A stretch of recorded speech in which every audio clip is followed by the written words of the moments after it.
Ya, Assalamualaikum warahmatullahi wabarakatuh. Salam sejahtera untuk kita semua.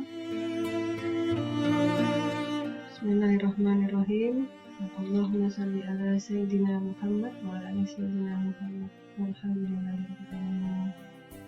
Ya, mahasiswa saya sekalian, mata kuliah filologi dan juga mata kuliah kodikologi dan filologi yang saya banggakan semuanya.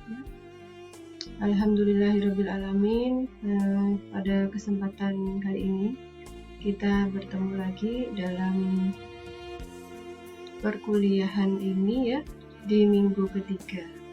Gitu ya. Jadi sebagaimana yang sudah saya sampaikan, saya akan membuat materi ya terkait pertemuan minggu ketiga. Jadi nanti bagi yang kemarin tidak bisa hadir atau minggu ini tidak bisa hadir di perkuliahan, silahkan menyimak video ini, kemudian saudara bisa meresum dan baru bisa menulis daftar hadir atau saudara bisa mengisi absensi ya. Nah, kemudian juga bisa bagi teman-teman yang mungkin waktu sedang perkuliahan live dengan Google Meet itu sempat terputus ya koneksinya, maka bisa disimak ulang ya. Nah, karena materi untuk hari ini insya Allah akan juga keluar untuk UTS kita nanti ya. Baik, langsung saja. Jadi sebagaimana yang sudah dituliskan dalam RPS, maka pertemuan hari ini kita akan membahas tentang naskah atau manuskrip ya, sebagai perekam zaman kekuasaan Hindu-Buddha di Nusantara. Ya, Nusantara di sini skopnya adalah Indonesia, gitu ya. Oke, saya lanjutkan next ya. Baik ya, ini untuk materi yang awal ini tentang sejarah agama-agama di Indonesia ya. Jadi ini perlu disampaikan, tujuannya adalah supaya kita mengerti alur berpikirnya dari pra Hindu-Buddha sampai ketika Hindu itu datang gitu ya. Baik, saya lanjutkan saja untuk yang materi sebelumnya ini tadi. Insya Allah akan saya sampaikan di pertemuan minggu depan ya, secara live. Ini kok bergerak-gerak maaf ya. Baik, jadi saya lanjutkan langsung di slide ini ya. Nah, sebagaimana yang sudah saya sampaikan bahwasanya Indonesia ya di sekitar abad kedua, nah itu kedatangan bangsa dari India, nah, gitu ya. Jadi ini ada kaitannya dengan awal munculnya aksara di Indonesia sampai nanti kita membicarakan ketika aksara tadi itu dituliskan dalam kertas lokal. Nah, ini yang menjadi kajiannya orang filologi, gitu ya, kita semua. Nah, pada sekitar abad kedua itu bangsa India datang ke Indonesia, ya. Nah, tapi waktu itu namanya belum Indonesia, namanya disebutnya dengan Dwipantara.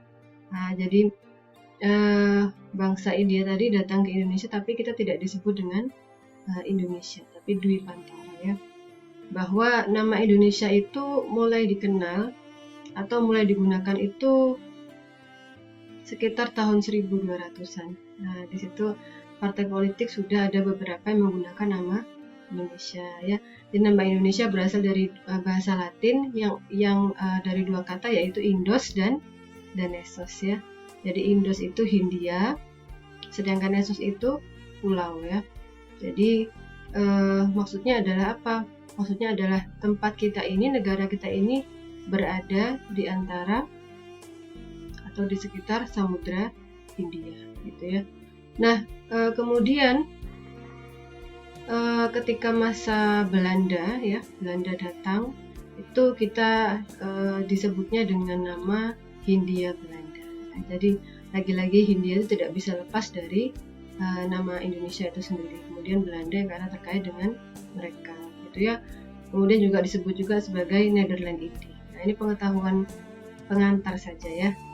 Kemudian nama Nusantara sendiri itu bahkan baru diketahui atau digunakan pada masa kerajaannya Majapahit.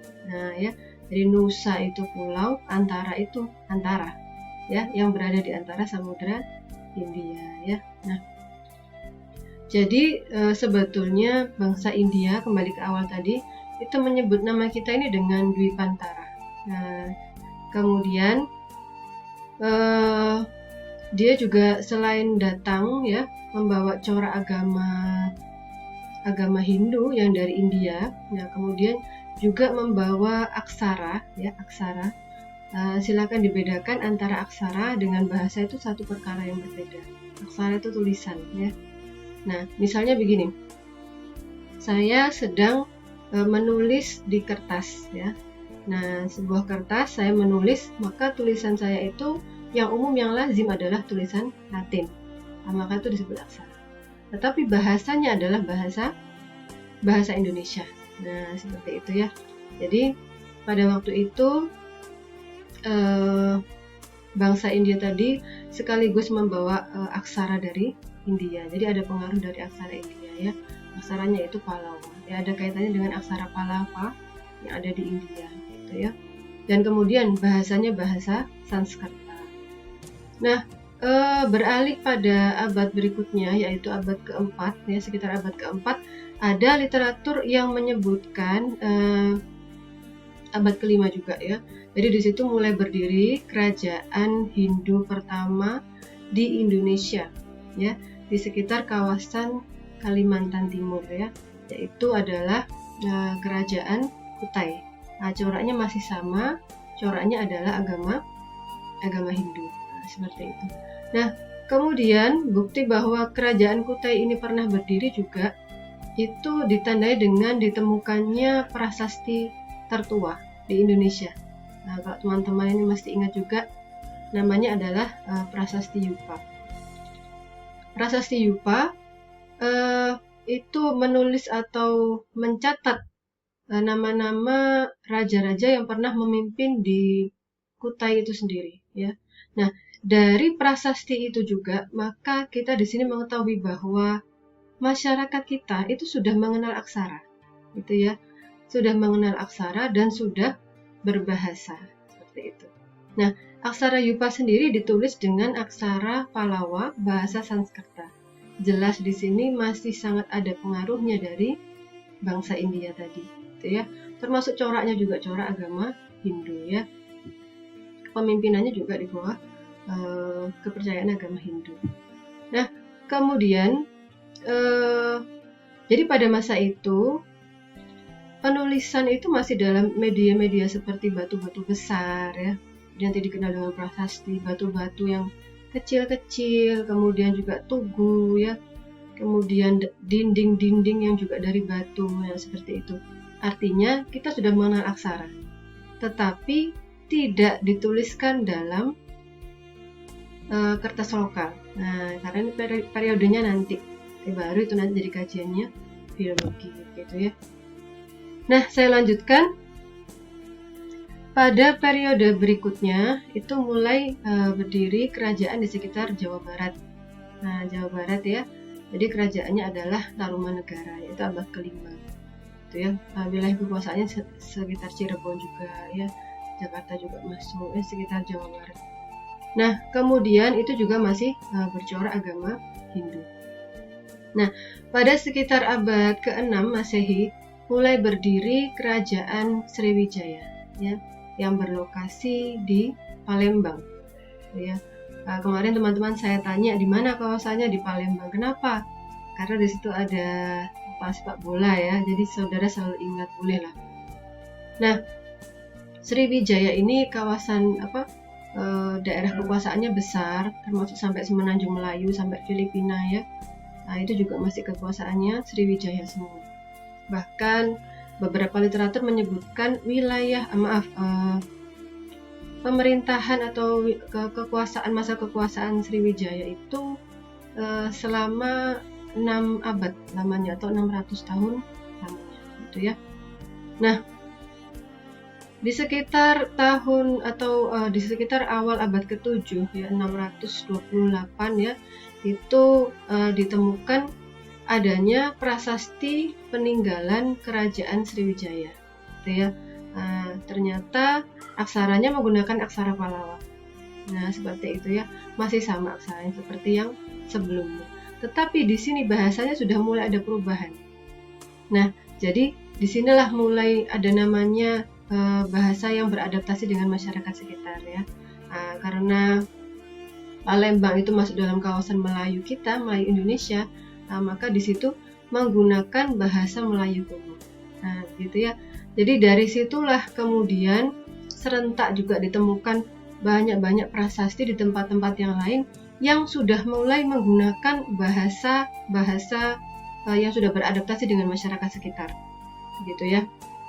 Jadi misalnya aksaranya Pallawa, bahasanya Bali kuno. Aksaranya Pallawa, bahasanya kemudian Sunda kuno. Kemudian Jawa kuno. Nah, kemudian Melayu kuno, gitu ya. Nah, kemudian bahasa Jawa kuno ini disebut juga dengan bahasa Jawa Kawi. Nah, ya. Jadi Kawi itu artinya penyair ya. Nah, jadi bedanya apa? Jadi kalau masih dia itu duduknya di prasasti, maka dia disebut Jawa kuno.